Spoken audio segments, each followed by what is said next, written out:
Mauricio de Rosa. Rosa. No es Da Rosa. Lo no vengo diciendo mal desde la última entrevista. Desde recuperada la democracia le estamos diciendo Mauricio Da Rosa. No pasa nada, igual es una vida entera de avisar que es de Rosa y no Da Rosa. Así que ya incluso respondo a Da Rosa. Sí, claro, uno está entregado. Y Mauro también te deben decir. De todo, sí, pero de Rosa, La Rosa. La Rosa es mayúscula encima, entonces es un lío. Sí, doble mayúscula y separado es como confunde más. Bueno, vamos a presentarlo. Mauricio de Rosa es doctor en economía. ¡Wow! Que es se doctoró en... ¿Lo querés decir vos que es en francés? L'École d'Économie de Paris. Ok. Y también en el mismo lugar hizo una maestría en políticas públicas y desarrollo. Estás muy parisino. También tuvo una maestría en economía en la Facultad de Ciencias Económicas y Administración de la UDELAR, donde también tuvo su licenciatura. Y bueno, y además, ¿por qué lo invitamos? Porque es la persona que más sabe de desigualdad en este país. No, muy lejos, muy lejos. La persona que más sabe de desigualdad en este país es Andrea Vigorito, al que le mandamos un saludo en este momento. ¿Con quién compartes equipo? ¿Con quién comparto equipo? Pero Andrea es como la referente indiscutida uruguaya e incluso a nivel latinoamericano. Es como muy importante realmente a nivel regional. Bueno, Mauri... y la invitamos a ella. Deberían. Mauri integra un equipo de las personas que más saben sobre desigualdad en este país, seguro. Y de hecho... un poco enganchado, publicaron su último informe. Mauri, para arrancar esta nota yo quiero regalarte estas gráficas que vos mismo hiciste, impresas en papel. Tomá, para que te diviertas. Son las mismas que le revoleaste a Iturralde en todas las voces. Son la versión original. Y también, como sos una persona que estudia mucho, quiero regalarte Summit por si no podés dormirte. ¿Qué es esto? Esto es un regalo de la casa. ¿Cómo vas a regalar drogas al aire? ¿Esto para dormir? Sí, claro. O sea, yo tengo un hijo de 2 años, va a cumplir 3. Justamente. O sea, lo que menos hago es dormir. O sea, no preciso esto. Me puedo dormir ahora si quiero. O sea, si me dan la orden, yo me duermo ahora. Bueno, la producción de Café Almido te cuida y te regala Summit al aire. Mauri, la escuela de economía no es parte de la Sorbona en París, ¿no? No. De hecho, es parte como un conglomerado de universidades públicas que hicieron esta escuela de economía como para de alguna forma posicionarse a nivel europeo e internacional. Muy bien. Alguien te dice, te amo Mauricio, contame en qué andan los ricos. Porque es verdad, vos también hablas de qué pasa, ¿no? Se estudia mucho a los pobres, pero no hablamos de los ricos. Sí, de hecho, mi tema es más los ricos que los pobres. Vos sos literalmente Forbes, la revista Forbes, los 10 más ricos. Es que parece joda, pero esas listas de Forbes y la de Fortune y todas esas se usan mucho para investigación, porque de hecho reproducen muy bien lo que pasa como en el top 0001 de los ricos del mundo. Acá no hay un top Uruguay. Hay dos uruguayos en la lista de Forbes. Sí, pero no hay un Forbes de Forbes Uruguay. Pero estaría buenísimo. De hecho, esas listas las hacen con seguimiento periodístico. O sea, no es, hay economistas y bla bla que trabajan en eso, pero en esencia son periodistas que le van haciendo como la marca personal a las familias y a las personas para ver qué riqueza tienen. Y se reusan esas listas y son muy útiles para corregir a veces las encuestas que son muy malas para captar lo que pasa con los muy ricos. Esas listas se usan para hacer ajustes. Está muy bien. Pero puede ser también que queden afuera algunas familias que saben ocultar muy bien su patrimonio. Como fuente de información funciona mucho mejor que las encuestas o que incluso que los registros fiscales, que tienen 1000 problemas. Esto funciona bastante bien. Mirá qué bien ahí, revista. Muy bien. Bueno, el Departamento de Economía, Mauricio de Rosa,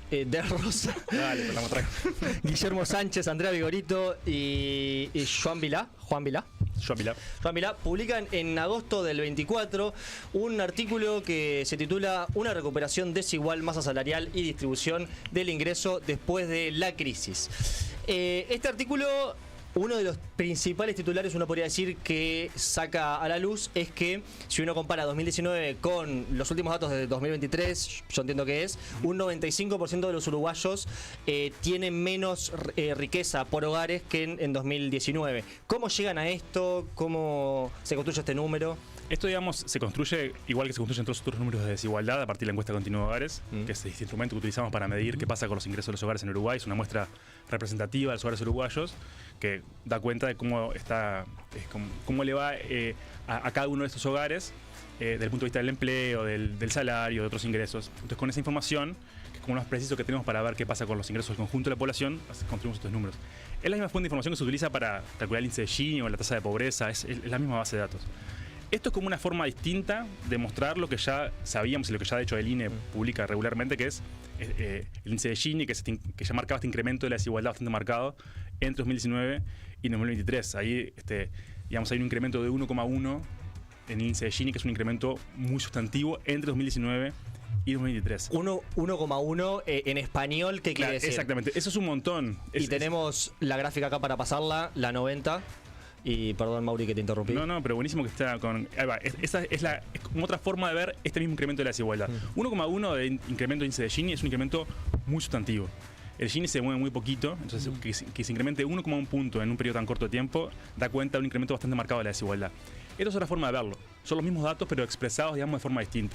Entonces, acá lo que mostramos es, en esencia, si agarramos a toda la población, los dividimos los ordenamos, digamos, de los más pobres a los más ricos, de los más pobres a los que tienen más ingresos, en 20 grupos, cada grupo equivale al 5% de la población. Entonces, lo que mostramos es cómo le va a cada uno de esos grupos en 2023, que es el último año cerrado que tenemos, en relación a 2019. Okay. Y lo que se ve es que en realidad, para el 95% de la población, en realidad los ingresos de esos hogares están por debajo, en términos reales, o sea, sacando el efecto de la inflación, de lo que estaban en 2019, y solo al 5% superior en realidad le va mejor que en 2019. Y esto es lo que tira, digamos, el promedio un poquito para arriba. Pero en general al grueso de los hogares uruguayos le está yendo peor que en 2019.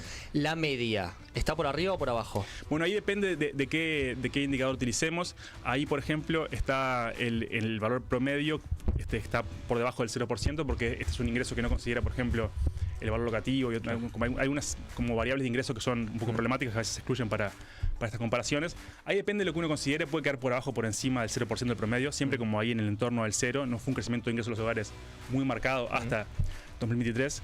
Pero acá el punto central, digamos, más allá de si el promedio sube o baja, es cuál es como el patrón distributivo del crecimiento. Ese es el chiste, digamos. Que en realidad, si hubo crecimiento, fue muy magro y estuvo concentrado completamente en los hogares más ricos. Tengo una pregunta.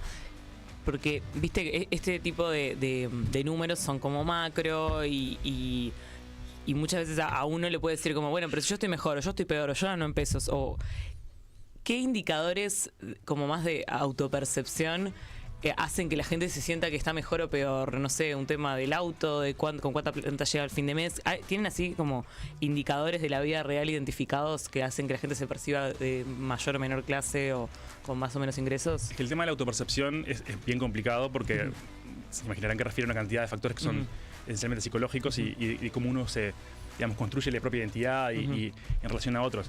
Hay una literatura muy grande que es esto como de autopercepción sobre desigualdad y preferencias por la redistribución o no.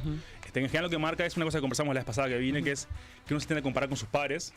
Y ve cómo le va en relación a la gente que es medio parecida a uno, sus amigos, su medio de trabajo. Entonces uno ahí construye cómo le está yendo en función de cómo le va al resto. Entonces puede pasar, de repente, estoy especulando porque esto no está estudiado, digamos, con esta información no se puede establecer, pero puede pasar que hay gente que en realidad le está yendo peor que en el 19, pero como le está yendo un poquito mejor que el de al lado, claro, se capaz siente que piense que está...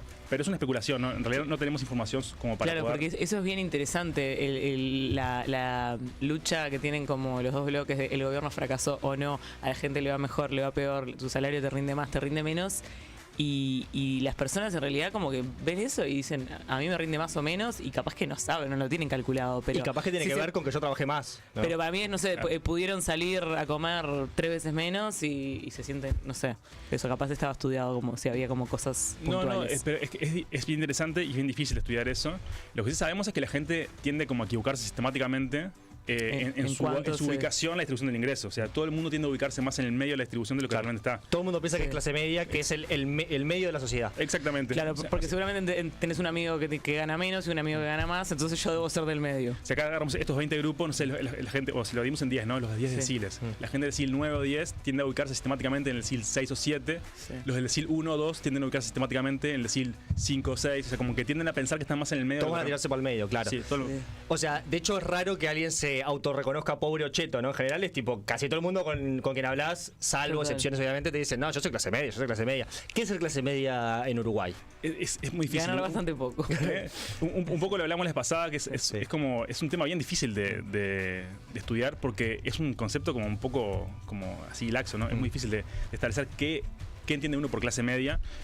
Hay estudios que lo han hecho, que digamos, usan diferentes metodologías para intentar establecer objetivamente qué es clase media más allá de la autopercepción. Y digamos, es difícil, no te podría decir cuál es la definición adecuada ni cuánta gente hay en ese grupo de y población. en términos de ingresos.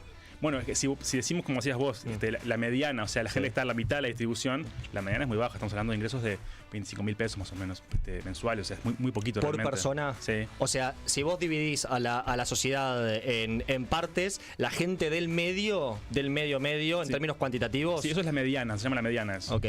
La mediana pondera que las puntas no se vayan mucho, ¿no? Exactamente. O sea, a diferencia de la media. claro, a diferencia de la media. Estadística, un martes de mañana. Excelente. Maravilloso. Entonces, o sea, la mediana de ser clase media, digamos, en Uruguay es ganar 25.000 pesos, Sí, podríamos o sea, decirlo. Si dijéramos que la clase media es estar cerca de la mediana, sí, Claro. puede ser algo así. Ok. Pero lo que da cuenta es que en realidad Uruguay sigue siendo un país muy pobre, o sea, Claro, y que sí. tenés una cantidad de gente inmensa ubicada en, digamos, que gana ingresos que son realmente muy bajos, hablando de 25.000, 30.000 pesos por mes, muy poquito. Te hago una pregunta que seguramente tiene una respuesta muy obvia, pero creo que tiene sentido, que es, a ver, el salario mínimo son 22.000 pesos. ¿Cómo la mediana es ganar 25? Pasa que tenés una cantidad de gente muy grande, es como si uno tiende a pensar esto como una función, ¿no? Pero tenés mucha cantidad de gente acumulada en torno a ingresos muy bajos. O sea, hay muchísima gente que gana en ese entorno. Después, cuando uno se va a ingresos más altos, tiende a estar como más dispersa la cantidad de población. Y cuando uno se va a ingresos realmente muy altos, hay uno por acá, uno que gana 100.000 pesos más, otro que gana 20.000 pesos más arriba. O sea, que están más separaditos. Es como que en esos ingresos bajos hay muchísima cantidad de población. Por eso la mediana está tan cerquita del salario mínimo. ¿Y cómo puede ser el gran problema de Uruguay que estas dos cosas son ciertas a la vez? Mucha gente gana muy poco y los salarios son muy caros. Es muy caro tener una empresa porque es carísimo tener salarios. Pasa que bueno, esa segunda parte de la afirmación, digamos, yo la discutiría un poco. Bueno, pero frente a otros países, como que no, hay empresas que no les conviene construir acá o hacer acá, no sé qué, porque es muy caro tener lo que pasa es que, empleados. Comparado con países que de repente tienen condiciones de explotación muy Sí. salvajes, evidentemente Uruguay es ser un país caro, comparado, no sé, con Malasia, Filipinas, no sé, seguramente sea relativamente caro. Digamos, puede pasar que los inversores tengan esta percepción de que Uruguay es caro para invertir o para contratar gente, pero en realidad los salarios son bajísimos en términos de como poder de compra efectivo. Claro. Sí. Yo te escucho, Mauri, y me surge la pregunta, porque si lo contrapongo con lo que dice el oficialismo, dice que en comparación con 2024, todos los indicadores económicos dan mejor. O sea, el salario real está mejor, hasta los ingresos dicen que están mejor. Sí, seguramente. ¿Cómo convive eso con que el 95% de la gente vive peor? A ver, Sí. ahí hay dos cosas. Primero, el relato desde el oficialismo, que me parece que está bien, de hecho, insiste mucho con el 2024 Claro. como el año en el que se pasa, digamos, este umbral de lo que teníamos en 2019. Cosa que seguramente es cierta. Todavía no tenemos los datos 2024 de la encuesta continua de hogares, o sea, no tenemos los microdatos. ¿Y cómo el oficialismo sabe? La base de datos, porque el INE va publicando algunos indicadores Ok. de resumen. Van actualizándolos, digamos. Claro, entonces te van diciendo, bueno, esto va así. Vos no tenés los microdatos para hacer ese tipo de estudios distributivos, pero sabes como el promedio, cómo va los ingresos de los hogares. Probablemente la media del ingreso de los hogares en 2024 esté por encima del 2019, el salario real lo mismo, seguramente la masa salarial en relación al PIB también en 2024 supere capaz que la 2019, o sea, no lo sabemos, pero es perfectamente probable. Estos datos, o sea, esto es consistente con esto otro porque esto es con la última encuesta continua de hogares cerrada que tenemos, que es lo que nos permite ver ese tipo de estudios. Hasta 2023 la foto era esta. Ahora, el punto igual no es si en el 24 quedamos por arriba del 19 o no. O sea, es esperable, ¿no? Después que vos tenés 5 años de evolución económica, los últimos años con fuerte crecimiento económico, bueno, esto es justo este último no, pero que es un PIB que ya supera bastante al de 2019. Es Se esperable estima que el ingreso de los un hogares, 6%, ¿no? claro, que el ingreso de los hogares sea más alto que el del 19 es como lo mínimo. Claro. Me diría, ¿no? Si no me estás cagando, Claro, absolutamente. o sea, si no es que es como muy fuerte. Tipo. La discusión, a mi gusto, es otra. O sea, no es si el promedio quedó por encima o cuándo superó. También es como medio llegar el último semestre posible, a ver si logramos superar el 2019. Es como, llegaste a la hora, a ver si lograbas meter ese ¿Y cuál es la indicador. discusión para vos? ¿Cuál es? A mí la discusión es esta, es distributiva. Es cuál es el patrón de crecimiento. Y acá hay un punto que es relevante, digamos. En los periodos en que la desigualdad caía, ese gráfico que mostraban era bien distinto. En lugar de tener todos los ingresos como del 25% más bajo en negativo y el único positivo era el de arriba, era al revés. Era como inversa la gráfica. Invertida. los grupos que más crecían eran los más pobres, y los que menos crecían, incluso a veces eran negativos, eran los más ricos. Pero caía. En general casi todos crecían, pero los que más crecían eran justamente los más pobres. Crecían mucho más rápido los hogares más pobres, entonces por eso la desigualdad y la pobreza caían. Entonces, es eso, es como que estamos comparando periodos de crecimiento similares. Por ejemplo, si uno compara este periodo de crecimiento económico, que fue más o menos magro, con el periodo pasado, que también fue de crecimiento magro, pero el patrón de crecimiento fue diferente. Claro. Ahí, en el periodo pasado, por ejemplo, los ingresos de los hogares más bajos crecían todavía más rápido que los hogares más ricos. Y acá es el opuesto. Esa es la discusión, me parece, una discusión distributiva. Lo que el gobierno ahí también dice es que, bueno, o sea, entiendo que el patrón de crecimiento es diferente. En el periodo pasado no hubo una crisis en donde hubo que cerrar la mitad del país y ahora sí. Sí, está bien, pero no hubo en el periodo pasado, pero sí tuvimos dos crisis grandes, la de 2002 y la del 82. Y en los dos casos, la recuperación de las crisis fue como que tendió a generar más igualdad que la que tenía antes. O sea, la dictadura gestionó mejor la crisis del 82 que esta. En realidad, la salida ya en democracia, Sí. que tuvo un incremento salarial muy fuerte cuando asume Sanguinetti y demás, y después en la crisis de 2002, que cuando asume el Frente Amplio en el 2005, tuvo un patrón similar de recuperación de masa salarial, como está habiendo ahora, Claro. pero una recuperación que en realidad favorecía mucho más los ingresos más bajos, entonces la desigualdad caía. Esto de una recuperación con más desigualdad se contrapone, insisto, con la crisis de 2002 y con el 82. Es diferente. ¿Y qué medidas se pueden tomar para...? Porque, bueno, la redistribución no va a venir por buena onda de la gente que tiene más plata. Tiene que haber medidas, pero también tiene que haber medidas que, a su vez, no vayan en contra del crecimiento de la torta, como se dicen. Habíamos hablado la última vez que habías venido, habías comentado, por ejemplo, lo de la renta básica universal para menores, ¿no? Eso... ¿se podría implementar en un próximo gobierno? ¿Hay alguna otra medida que puedas decir hacer esto ya tendría un efecto? Yo creo que acá la clave, así, lo más importante es pensar en que hay que tener un conjunto de políticas públicas. O sea, no alcanza, no hay una bala de plata, con una política sola no vas a lograr nada, ni siquiera la renta básica universal.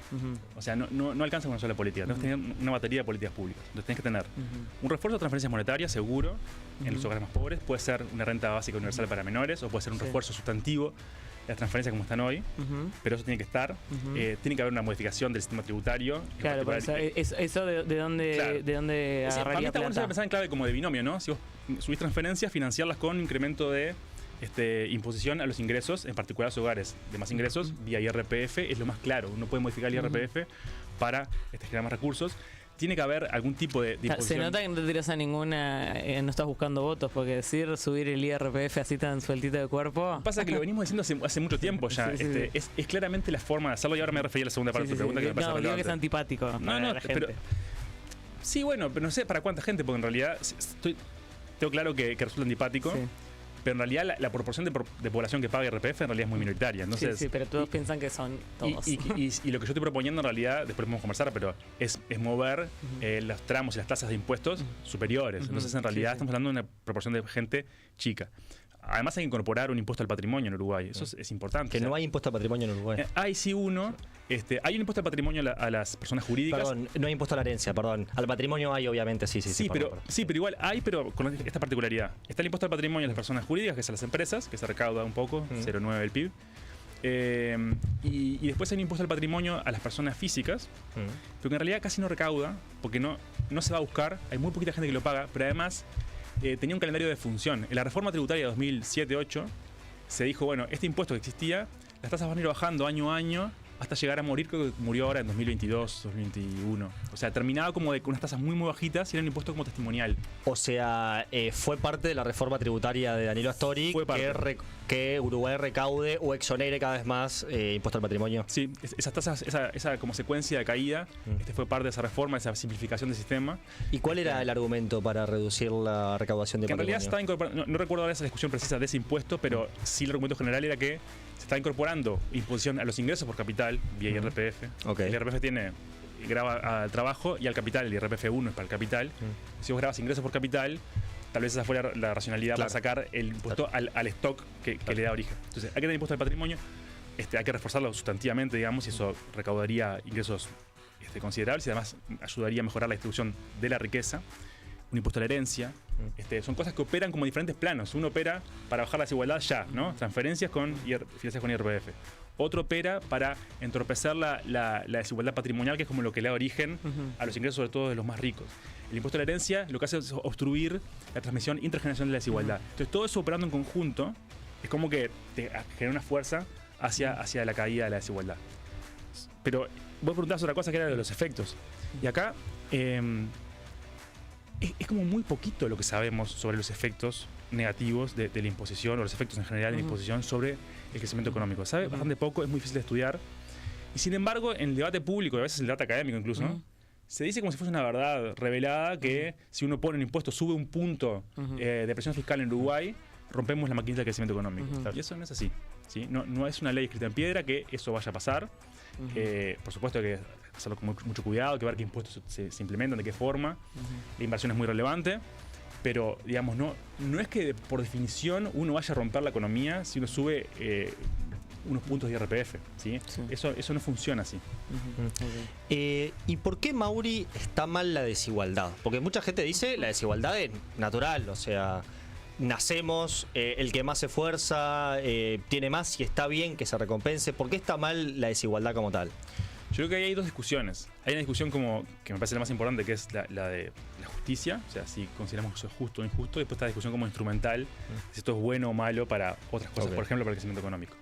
La discusión de primer orden no es por un economista, es por un filósofo, y es sobre teoría de la justicia. Sí, o sea, claro. Esa es la discusión más relevante, la de primer orden, y la que queríamos tener como socialmente. Si consideramos que esto está bien o está mal, y ahí hay mucha literatura sobre estos temas, que se argumenta a favor o en contra de la justicia o injusticia, de los niveles de desigualdad que tenemos. Siempre, digamos, todas las sociedades históricamente han justificado la desigualdad de alguna forma. Es muy difícil que se diga la desigualdad está de más. Claro. Siempre hay una forma de justificarla. La justificación moderna es la que vos decías, es la de la meritocracia. La que en realidad los que tienen más es porque se esforzaron más, que es muy débil, digamos, empíricamente eso. O sea, digamos, o la libertad también. También, pero digo, que están asociadas, ¿no? Hay libertad, entonces cada uno puede hacer lo que toma las decisiones que quiere y entonces tiene el ingreso a la riqueza que logró conseguir. Demostrar eso empíricamente, que efectivamente el nivel de ingreso y riqueza que las personas tienen está asociado directamente a su esfuerzo, es un huevo. O sea, yo te lo regalo. O sea, no se puede demostrar eso con facilidad. No, o sea, pero no solo no se puede demostrar, se cae enseguida. Por eso, yo bueno, pero hay gente que lo cree. O sea, sí, pero digo, si vas a recoger los datos y le preguntas cuántas horas trabaja a cada persona.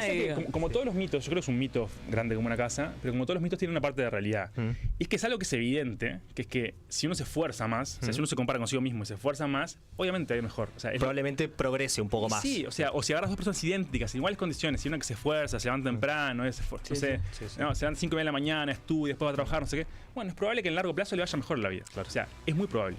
Eso es obvio. Sí, o sea, el esfuerzo es bueno. El esfuerzo es bueno, o sea, pero es la partecita final, o sea, todo lo anterior para llegar a que si te esforzaste te fue mejor o peor es eso, o sea, cuestionar la meritocracia no es cuestionar el valor social y del esfuerzo para superación individual y colectiva. Las sociedades que se esfuerzan más tienen probablemente más chances de que le vaya mejor.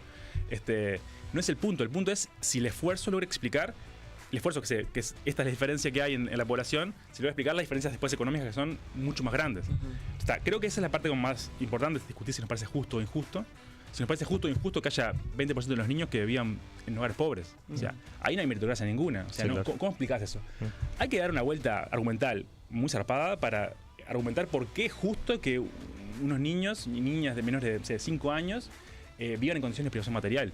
O sea, no se puede. Es muy difícil realmente. Entonces esa es la discusión. Después está la instrumental de si esto es bueno o malo para algo. Para el crecimiento económico. Claro. ¿Las sociedades más iguales o más desiguales crecen más económicamente? ¿Eso está más o menos medido? No, eso es lo gracioso de eso es que si uno...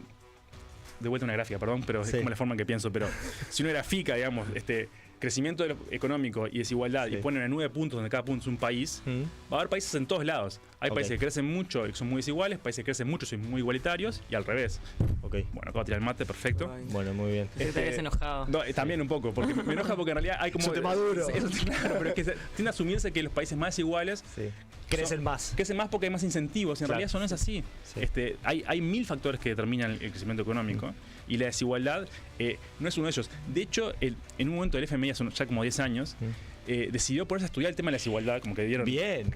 ¿Por qué progreso todo el FMI? Porque tenían unos modelos que como que predecían el crecimiento económico y empezaron a poner variables como que explicaban eso, y a alguien se le ocurrió poner desigualdad. Y yo creo que en realidad la desigualdad tendría a estar asociada negativamente con el crecimiento económico, como que la desigualdad complicaba el crecimiento, dijeron, che, ¿qué onda con esto? Y se lo pusieron a estudiar, porque en realidad... O sea, el interés para estudiarlo no era que estaba mal, sino que no permitía crecer. Por supuesto, pero aparte, pero ahí se dieron cuenta que, che, capaz que la desigualdad no está tan buena porque puede generar problemas para el crecimiento. Hay teoría empírica que explica eso. No, porque uno diría, no sé, países de los más igualitarios como Cuba, justamente son los que no crecen. Más allá de que ahí vos tenés un conjunto de factores, de política económica, de bloqueo, desarrollo industrial. Está como en el imaginario colectivo que, ok, si igualamos para abajo. ¿Se puede igualar para arriba? Sí, obvio. O sea, de hecho la forma más fácil de igualar es igualar para arriba. Porque cuando hay crecimiento económico, es mucho más fácil bajar la desigualdad. Es lo que decíamos hoy, más temprano, ¿no? En el periodo que Uruguay creció mucho, lo hizo además bajando la desigualdad y la pobreza. Eso implicaba que todos los ingresos crecían, pero crecían mucho más rápido los ingresos de los hogares pobres. Es la definición de igualar para arriba. Claro. Y ahí bajar la desigualdad es mucho más sencillo. No tiene por qué igualarse para abajo en absoluto. Bueno, perdón que siga rompiendo los huevos con la autopercepción, pero también es muy difícil a veces percibir, si no sos una persona más o menos con activa conciencia social, no sé, yo qué sé que si ahora los pobres viven mejor, si igual no me los cruzo. Como que también es difícil que eso sea un indicador que realmente la gente lo palpe, ¿no? Sí, es cierto. Hay gente que tiene circuitos de movilidad. Porque la gente va y te dice, no, está lleno de shopping, listo, estamos bárbaros. Yo creo que afortunadamente, por lo menos yo creo que el tema de la desigualdad no está en agenda. O sea, lo discutimos acá, creo que es importante, pero lamentablemente no está en agenda. Sí entra en agenda el tema de pobreza infantil. Sí. Yo creo que ahí sí hay... Ya hoy decir que estamos bien en ese plano, que no hay un problema, es difícil, porque está como muy, muy en agenda. A pesar de que estoy de acuerdo contigo, que hay gente que tiene circuitos de movilidad a la ciudad que nunca se cruza con un pobre ni cagando. De hecho, el tema, uno de los temas centrales de la campaña de Delgado es esta inversión en $200 millones de dólares en pobreza infantil. ¿Se puede resolver la pobreza infantil sin resolver el resto de la pobreza? No, porque de hecho los niños pobres y niñas pobres son niños que viven en hogares pobres. En realidad, como está muy concentrada la pobreza en hogares con menores, si uno elimina la pobreza infantil, de hecho termina eliminando casi completamente la pobreza en general. Va a quedar algunos hogares que no tienen niños, que son pobres, pero son los minoritarios. No, o sea, son cosas que van de la mano. O sea, para pensar en terminar con la pobreza infantil, hay que terminar también con la pobreza de esos padres y madres, sobre todo madres, con muy bajos ingresos, que son los que sostienen nuestros hogares. O sea, hay que pensar en ingresos y en empleos, por ejemplo, para esas familias y para esas personas. Un apunte sobre lo del programa de Delgado, porque se habló bastante de esto en un momento, y se hablaba de una cuadriplicación del presupuesto en primera infancia, porque este fondo de infancia pasaría de 50 millones como está ahora a 200 millones. Sí. Es una parte minoritaria del presupuesto para infancia. O sea, eso incluye el bono crianza, que es un bono que ahora queda montado sobre la tarjeta Uruguay Social, que es un bono como un refuerzo de ingresos para los hogares con niños muy chiquitos, y algunas otras partidas para CAIF y demás, que son muy importantes. Está todo muy bien eso, pero es una parte del presupuesto de la infancia. Todo, por ejemplo, tarjeta Uruguay Social, asignaciones familiares y otras partidas que son gigantes, quedan por fuera de eso. O sea, estamos hablando de cuadriplicar ese fondo, que es el fondo que este gobierno innovó. El bono crianza es una innovación de este gobierno. Pero es como cuadruplicar eso, no el presupuesto de infancia. Sí. ¿Y cómo se explica, que a ver, tiene que ver con el patrón de desigualdad, pero en este periodo de gobierno, en estos 4 años por lo menos, la economía va a crecer 6 puntos y medio al final del periodo, con más niños pobres? O sea, ¿cómo es viable crecer y que tenés más pibes pobres?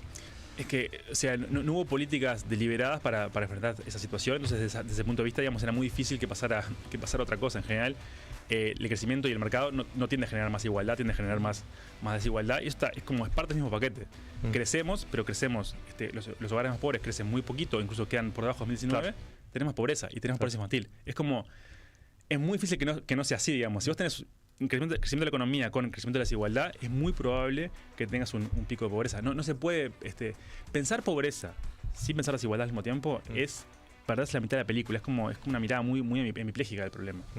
¿Vos podés bajar la pobreza sin bajar la desigualdad? Sí, podés, pero es mucho más lento. O sea, uno puede apostar a bajar la pobreza y bajar la desigualdad, pero es muchísimo más lento y mucho menos efectivo. Y vos no podés bajar la desigualdad sin bajar la pobreza. O sí, también podés. Sí, podrías. O sea, sí, ahí es como un tema más técnico, pero podrías, si solamente tienen se más plata redistribuye, los ricos claro, y nadie más tiene más. Si el top 10 pierde poco ingreso y lo gana lo que está cerca de la mitad, y Cuba. los pobres... Es el perfecto claro de Cuba. El ejemplo claro de Cuba. Está perfecto. Mauri, para ir cerrando, te proponemos pasar a la otra parte del informe, que está ligada, obviamente, porque gran parte de los hogares en Uruguay viven de salarios y de pensiones y de jubilaciones. Pero la evolución del salario, ¿no? Esto es otra cosa que el informe termina midiendo que hubo una pérdida de aproximadamente 13 puntos del PBI, de la participación de los salarios en el PBI, ¿no? Que este es un dato que puede ajustarse un poquito a la baja si tomamos en cuenta el 2014, pero porque claro, el gobierno dice, vos comparás el salario de 2019 con el del 2024 y ahora estamos en el salario más alto en 50 años en Uruguay, ¿no? El tema es esta panza, esto que pasó en el medio, ¿no? Exacto, o sea, ahí, digamos, este indicador como de la participación de los salarios en la economía es como bien relevante, se le da en general medio poca bola, pero es súper relevante porque, como decías, ahí se termina el grueso del partido de la desigualdad, digamos, es lo que pasa ahí adentro. Hay varios comentarios. Primero, este gráfico efectivamente seguramente se ajusta un poquito porque un par de semanas después que publicamos estos datos, el Banco Central publicó estimaciones para 2020 y 2021 de esto mismo, de la participación de masa salarial en el PIB. Y es un dato que para nosotros es como un insumo para hacer estas cuentas, entonces esto se va a ajustar un poquito, seguramente a la baja, pero cualitativamente es como la misma historia, van a cambiar un poco los números, pero es la misma historia, esta panza existe. Hay una pérdida en este periodo de masa salarial que después se recupera y llega a valores similares a 2019, ahora en el último año, en el 23. El punto es ese, el punto es que, digamos, lo que se perdido está. Claro. O sea, eso ya es ingreso que los trabajadores y trabajadoras no percibieron y que ya lo perdieron, que se puede cuantificar. Eso es un punto, digamos. O sea, independientemente de si la masa salarial del PIB llega al mismo valor que en 2019 ahora o en el 24 cuando sea, lo que se perdió ya está perdido. Esa es la primera discusión. La segunda, que tiene que ver con la discusión anterior, es que la masa cae, ¿no? Y como se recupera esa masa de ingresos laborales, pero se recupera mucho más desigual que en 2019. Claro. O sea, no es inocuo ese cambio. Porque hubo gente que fue despedida, gente que recuperó el trabajo, que capaz que volvió con trabajos con salarios más bajos. Entonces, cuando sube esta pancita, no es que empatamos con 2019. Claro. Primero, porque ya lo que perdimos, ya lo perdimos. Además, porque volvimos, esa masa a la interna es más desigual que antes. Claro.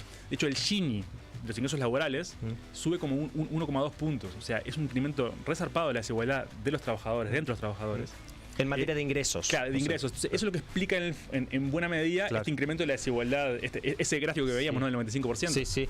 Ustedes hablan de la masa de remuneraciones laborables, no estrictamente del índice de masa salarial. Es una cuestión muy técnica, pero varía mucho. Son esos escalones que había ahí. O sea, cuando uno puede ver solamente los salarios, que son como la gente que trabaja en relación de dependencia, como, ¿no? Trabajadores dependientes, como lo que uno se imagina cuando se imagina un trabajador. Y lo otro incluye además los ingresos laborales de personas que son trabajadores independientes o incluso patrones, que uno puede imputar una parte de ese ingreso que se llama ingreso mixto, porque tiene una parte de trabajo y una parte de capital. Hay técnicas para adjudicarle la parte de salario que le corresponde a ese ingreso, y ahí se calcula esa segunda masa de remuneraciones laborales. Muy bien. Bueno, para cerrar, ¿vos tenés alguna más? No, ¿cómo? O sea, decís que no está en agenda la desigualdad y... ¿Cómo podría estarlo ahora digo, que estamos en campaña? ¿No sería como un momento ideal? Si no es ahora, ¿cuándo? ¿A través de qué se podría empezar a conversar más? No sé. No sé. Porque, por ejemplo, lo de ponerle la cara de niño es bastante astuto. Como que para que la gente se preocupe un poco más por la pobreza. Yo creo que es una puerta de entrada a la discusión el tema de la pobreza infantil, porque si uno lo ubica adecuadamente, creo que tiene que ver con la desigualdad.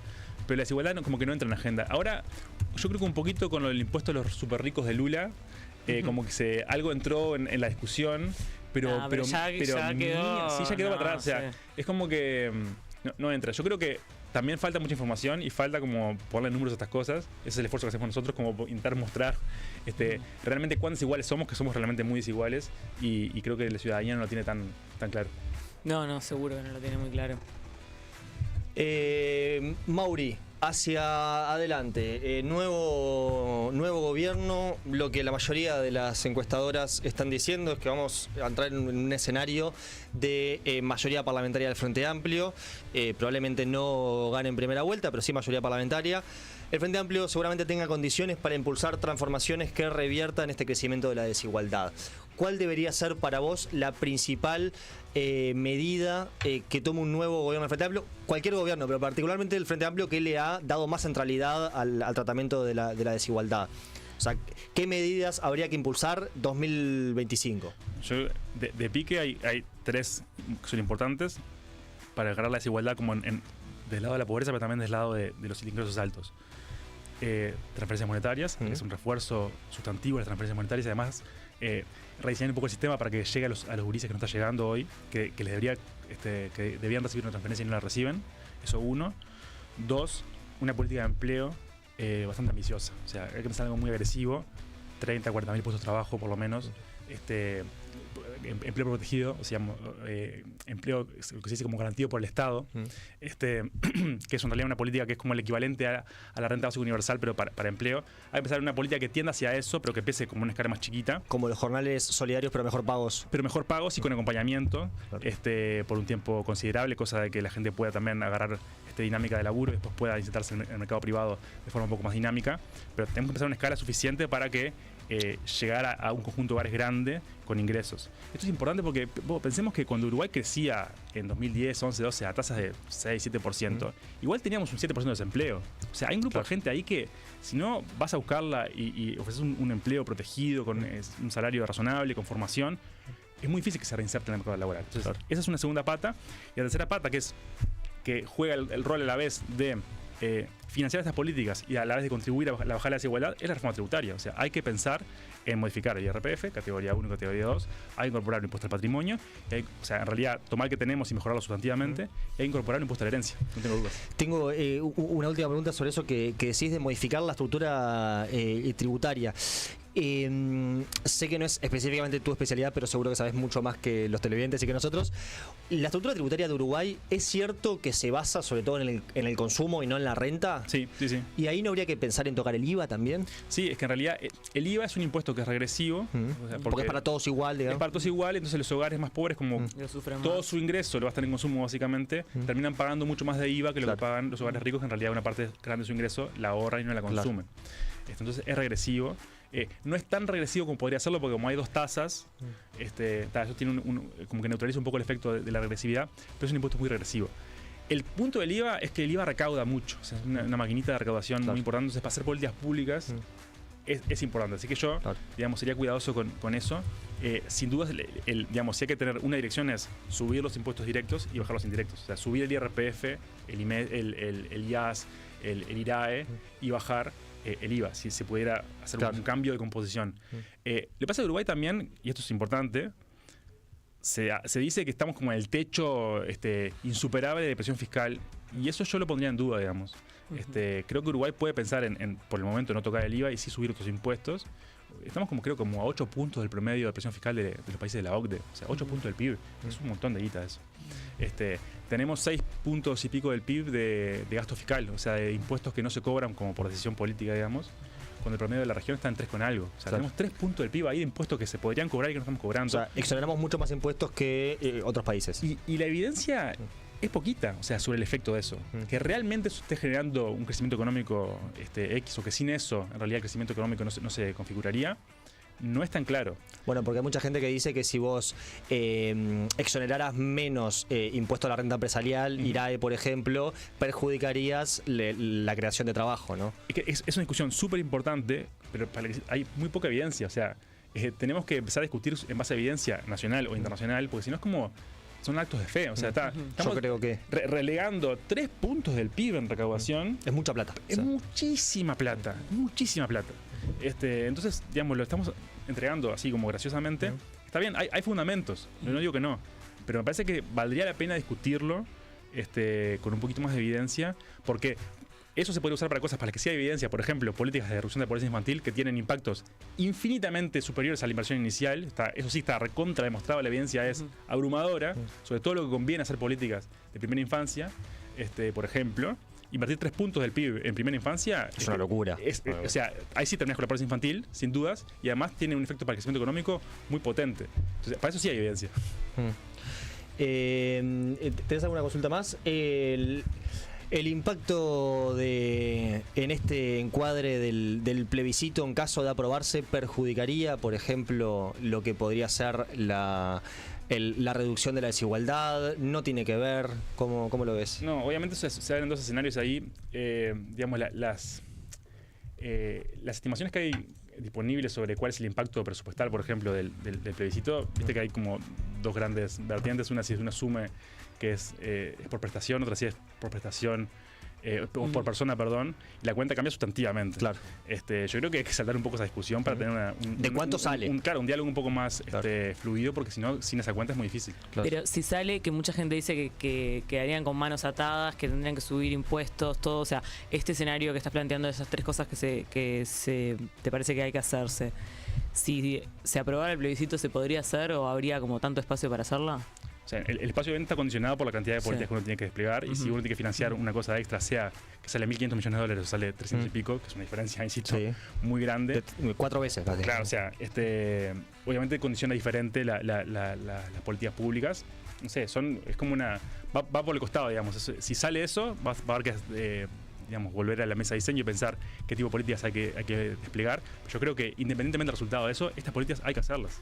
Son importantes para bajar la desigualdad y hay que hacerlas independientemente del resultado del plebiscito. ¿Estás con los economistas por el no? ¿Qué opinas? No firmé la carta. Pero, ¿estás a favor o en cosa? ¿Vas a votar? ¿Estás de acuerdo? ¿Te parece una buena? ¿Te comprometo con la pregunta? No, o sea, es un tema que no me resulta sencillo porque, digamos, conozco a todos y cada uno de los firmantes de esa nota. Son compañeros de trabajo, algunos son amigos muy, muy queridos, gente que adoro y que respeto aparte muchísimo, pero yo no me sumé a esa nota por múltiples motivos. Lo que vaya a votar yo, digamos, me parece secundario. Digamos, hay motivos técnicos, que yo hay cosas que tengo dudas sobre, por ejemplo, esta cuenta, cuánto da. Pero esencialmente hay motivos como más políticos y ideológicos que me queda muy grueso ir a militar contra el PIT-CNT, digamos. Me parece que es muy difícil que... No me imagino un escenario, o solamente un escenario en el que estuviese felicitándose algo que sea como de principios, en que yo realmente me sienta como violentado en mis principios. Salvo que sea eso, no me imagino militando en contra del PIT-CNT. Me parece bastante difícil un escenario así.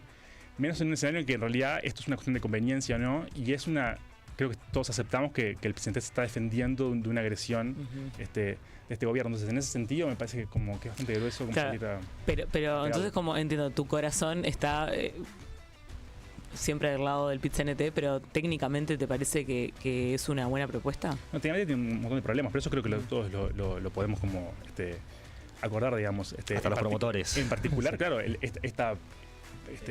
problema de la definición por perceptores o por personas, que ahora sé que hay informes jurídicos que dicen que se puede argumentar porque es por persona y no por perceptor, que sería bastante importante, y además está el camino de la ley interpretativa en el Parlamento, que yo no sé si eso es viable o no, realmente no lo sé, no es mi tema. Sí, pues es una cuestión más jurídica. Por eso no tengo idea, pero que me parece muy importante. O sea, eso se podía haber saldado rápidamente y haber limpiado mucho la discusión si hubiese tenido un poquito más de horno la papeleta, un poquito más de tiempo de cocción y de elaboración. Eso creo que no ayuda en absoluto. Y creo que tiene otros problemas, sin duda, tiene varios problemas la papeleta. También hay cosas que a mí, digamos, que no más conceptuales o de fondo, que a mí no me hacen tanto ruido. El tema de esas FAPs, la eliminación, a mí no me parece descabellado. Como tampoco me parece descabellado pensar que en 2050 haya que incrementar 4 puntos del PIB en recaudación, que es el cálculo más maximalista, digamos. A mí no me parece mal que Uruguay tenga 4 puntos más de presión del PIB en 2050. Sí me parece mal que eso sea como asociado a una política solamente, que es como, digamos, que esté forzado a gastarlo en eso. Eso me parece que es un problema para Uruguay, pero no me escandaliza pensar en Uruguay con 4 puntos más del PIB de recaudación en 2050, en absoluto. Creo que deberíamos tener eso y un poco más, y que hay margen para sacarlo. Entonces nada, es como este conjunto de consideraciones que me llevan como a esta postura, que es, digamos, compleja, pero es la que tengo. Está bien. Muy bien. Mauricio de Rosa con ustedes en Campaña del Miedo. Te queremos agradecer muchísimo, Mauri, por haber venido temprano, con ese cerebro maravilloso que tenés, que piensa tanto, a hacer proyecciones al aire. Y nos veremos a la vuelta. Quiero hacer una pregunta. te volviste mucho más famoso después de que viniste a Mega Lunes. Infinitamente más famoso. Pero te llamaron de todos lados, fuiste tapa de revista. ¿Qué se sintió? Me para la calle la gente, me dice, no, ese paper, buenísimo. No, pero ¿Vos sos el rockstar de la desigualdad? O sea, fue... Para nosotros también fue como, ¿qué ahora? Todos se cuelgan de las tetas de Mega Lunes. Total, No, fue tremendo. total. Pero bueno, muchas gracias por venir. Agradecido por haber oportunidad. Es un placer haberte hecho famoso. No, porque también nos han dicho gente como, bueno, me hicieron viral y nunca me putearon tanto como... No, pero putear sí, o sea, igual. Sí, te reputearon también, obvio. Pero igual yo me divierto un montón con eso, está bueno. Claro, pero hay gente que no le gusta tanto, así que bueno. Bueno, Gracias, sigan a Mauri de Rosa, particularmente en Twitter, porque el Instagram es más personal, ¿no? Y sí, si quieren ver fotos de mis perros o de mi Sí, hijo, está. ahí te lo van a ver, pero. Síganlo en Twitter, que tira muchas verdades y mucho estudio con datos. Está bien.